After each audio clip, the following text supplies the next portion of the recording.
ఆంధ్రప్రదేశ్లో ఎన్నికల పొత్తుపై BJP అగ్రనేతలు Amit Shah, JP Nadda గురువారం రాత్రి టీడీపీ అధ్యక్షుడు చంద్రబాబు నాయుడు, జనసేన అధ్యక్షుడు పవన్ కళ్యాణ్తో చర్చలు జరిపారు.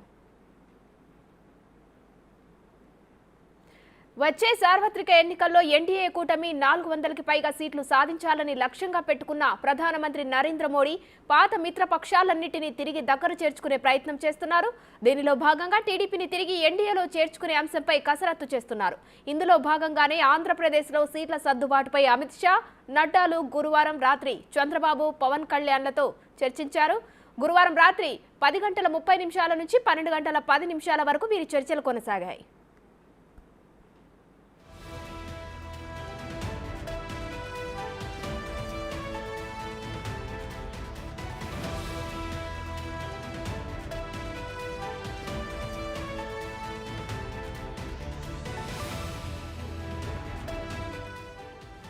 మరోవైపు రాష్ట్రంలోని 25 లోక్సభ, 175 అసెంబ్లీ స్థానాల్లో మిత్రపక్షమైన జనసేనకు 3 లోక్సభ, 24 అసెంబ్లీ స్థానాలు ఇవ్వడానికి తెలుగుదేశం పార్టీ అంగీకరించడం, ఇప్పటికే తొలి జాబితా విడుదల చేయడం కూడా పూర్తయింది.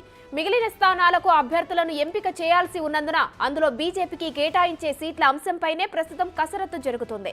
బీజేపీకి 4 ఎంపీ సీట్లు, 6 వరకు ఎమ్మెల్యే సీట్లు ఇవ్వాలని టీడీపీ యోచిస్తోంది. ఇంతకు మించి ఇస్తే కూటమికి నష్టం జరుగుతుందన్న యోచనలో చంద్రబాబు ఉన్నట్లు టీడీపీ నాయకులు చెబుతున్నారు. ఈ నేపథ్యంలో కేవలం సీట్ల సర్దుబాటుపైనే అధినాయకులు సమాలోచనలు చేశారు. ఇవాళ మరో దఫా సమావేశం కానున్నారని పార్టీ వర్గాలు తెలిపాయి. మొత్తానికి ఎన్డీఏలో టీడీపీ చేరిక ఖరారైనట్లు కనిపిస్తోంది.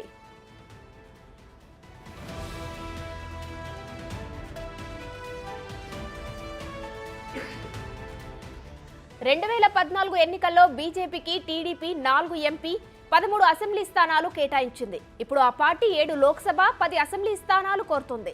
ప్రస్తుతం కూటమిలో జనసేన కూడా ఉండడం, ఇప్పటికే ఆ పార్టీకి 3 లోక్సభ, 24 అసెంబ్లీ స్థానాలు కేటాయించినందున బీజేపీకి అడిగినన్ని సీట్లు సర్దుబాటు చేయడం సాధ్యం కాదన్న వాదన టీడీపీ వైపు నుంచి వినిపిస్తుంది. మొత్తంగా బీజేపీ, జనసేనలకు కలిపి 7 లోక్సభ, 30 అసెంబ్లీ స్థానాలు కేటాయించాలని చంద్రబాబు యోచిస్తున్నారని, చర్చల అనంతరం ఈ సంఖ్యలో కొంత అటు ఇటు మార్పు ఉండొచ్చని అంటున్నారు. అయితే ఈ అంశంపై బీజేపీ అగ్రనేతలే చర్చలు జరుపుతున్నందున ఆ పార్టీలోనే రాష్ట్ర స్థాయి నాయకులెవరూ స్పందించడం లేదు. ఎంపీ రామ్మోహన్ నాయుడు, మాజీ ఎంపీ కంభంపాటి రామ్మోహన్ రావులతో కలిసి ఢిల్లీ వచ్చిన చంద్రబాబును ఎంపీలు వేమిరెడ్డి ప్రభాకర్ రెడ్డి, లావు శ్రీకృష్ణ దేవరాయలు, రఘురామ కృష్ణంరాజు కలిసి మాట్లాడారు.